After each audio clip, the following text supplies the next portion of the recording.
Texas's offense would be better with Arch Manning. I know that that's hyperbolic. I candidly hate saying that, but I do think it's the case.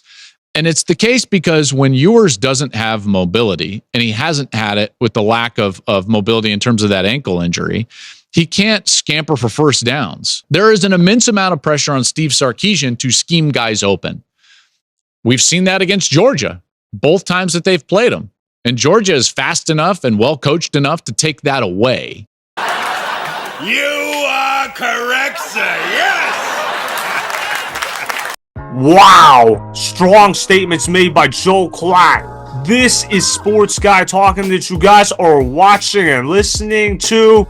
I am Dustin Tran, your host, as I am here today to talk about Joel Klatt insisting Texas to play Arch Manning more in the college football playoff. Texas is currently ranked number 5 in the college football playoff as they will be going up against Clemson in the first round. For now, Quinn Ewers will remain as the starting quarterback of Texas football. Before I say anything else though, I want to present you guys with the topic question. So here it is. Should Texas start Arch Manning at some point in the college football playoff? I'm going to say yes to that question, albeit in pencil. Do not put that answer in pen. I'm putting that in pencil because Quinn Ewers is still one of the top quarterbacks in the country. Now, has Quinn Ewers been frustrating to watch at times? Absolutely. Has Quinn Ewers been underwhelming this year in general? Absolutely. But Quinn Ewers is still one of the better quarterbacks in the country, and it's not like he's putting up bad stats on a Texas football team that has high expectations to win a national championship this season. Quinn Ewers is still one of the better quarterbacks in the country because he has one of the better arms in the country. We know that Quinn Ewers can sling that rock like no other quarterback in the country. We know that the guy has an excellent arm. We also know that Quinn Ewers at times can be extremely accurate with the football in his hands. There's a reason why Quinn Ewers was completing over 70% of his passes during the first month of the collegiate football season. That is because Quinn Ewers does a great job throwing dimes downfield. However, Quinn Ewers has not been fully healthy in recent memory. Quinn Ewers has not been right whatsoever. He's been missing easy throws, he has been missing a lot of reads, and he's been turning over the football entirely too much. You look at the roster of Texas, you're wondering how did they not win the SEC this year? They had a stacked defense, including their defensive line. Their offensive line was really good. Their left tackle is probably the best offensive tackle in the country right now. Kelvin is going to be a first-round pick in this year's NFL draft, but it's because Quinn Ewers has been making untimely mistakes for Texas, especially in recent memory. Now look, I want to make myself very clear on one thing. I'm a fan of Quinn Ewers. I like his game a lot. I like a lot of what he provides for Texas football. I appreciate how he has made Texas football relevant. When Quinn Ewers first entered the starting lineup for Texas, they were a mess of a football program, but now Texas is one of the best teams in the country. However, Quinn Ewers is a quarterback that you're not sure they can win a national championship with. But if you put Arch Manning into the starting lineup for Texas, they will be the team to beat in the college football playoff. I know for a fact that Texas will win the national championship if they start Arch Manning in the college football playoff. Arch Manning is bigger than Quinn Ewers. He's more athletic than Quinn Ewers. He also has a bigger arm than Quinn Ewers. Everything about Arch Manning is better compared to Quinn Ewers with the exception of big game experience. We all know that Quinn Ewers provides a lot of big game experience, and that is probably the main reason why Steve Sarkisian is so adamant on starting Quinn Ewers the rest of the season through. He probably believes that there's something to be said about loyalty, and you know what? I can't necessarily blame Steve Sarkisian for thinking that. However, if you want to talk about purely wins and losses in terms of giving the team the best chance to win, you have to start Arch Manning at some point in the college football playoff. If not, well, you got to definitely use Arch Manning more, particularly in wildcat packages. You got to put Arch Manning for some red zone packages, put him in for some read options, put him in just to throw a different look at opposing defenses, and use a 2-quarterback system. Arch Manning is too talented of a quarterback to be riding the bench, especially a quarterback compared to Quinn Ewers. I'm not saying Quinn Ewers is a scrub. I believe he can play at a high level, but there have been moments this year where you're saying to yourself, man, is Quinn Ewers really the best quarterback on Texas roster? Because we all know that Arch Manning is more physically gifted compared to Quinn Ewers. I also want to talk about what Joel Klatt had to say about Arch Manning. He talked about the benefits of having Arch Manning in the starting lineup for Texas and how this could open up Texas offense. I'm really excited to see what Texas could do with Arch Manning at the quarterback position. I found Joel Klatt's answers to be rather interesting. Roll the film.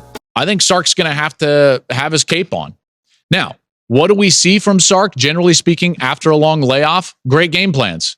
And so I fully expect him to have something cooked up for this Clemson defense that is going to allow Quinn Ewers to succeed. I do think Quinn's going to have a short leash. I think of Tua with Jalen Hurts. I think of like, this is it. You've got to win this game to move on. There's no other game after this. So how quick is the leash if Quinn is not playing well? If he's not seeing it like that first outing against Georgia, will we see Arch Manning? Possibly. And I actually think they're a more dynamic offense. He changes pace on his throws better than Quinn does, and he's much more elusive and a threat with his legs than Quinn. Oh, shit. Here we go again.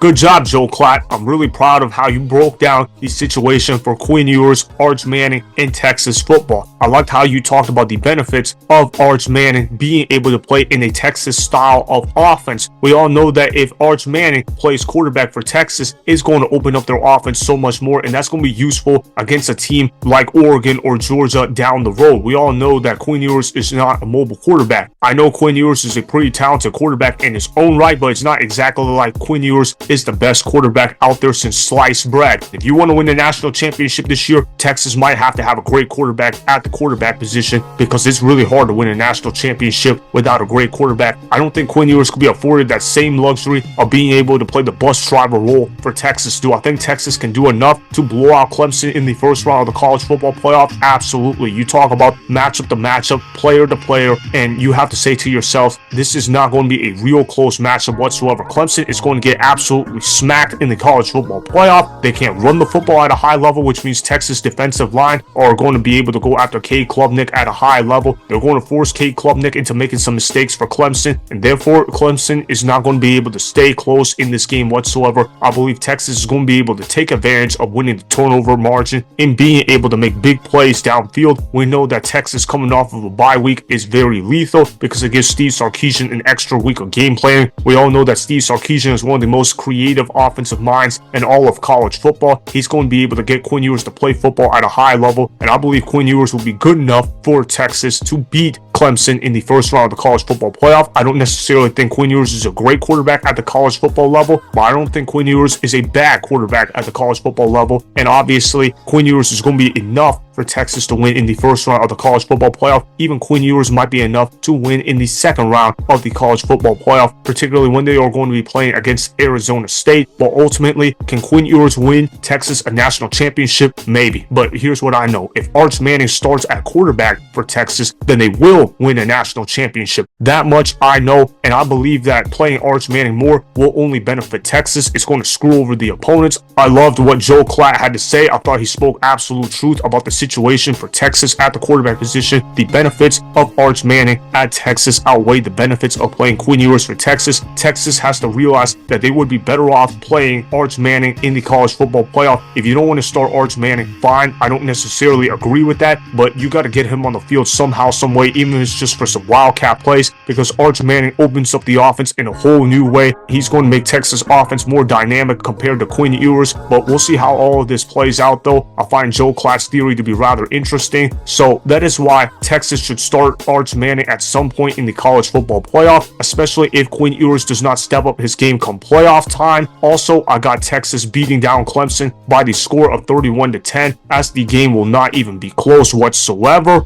Remember, go ahead and subscribe to Sports Guy Talking.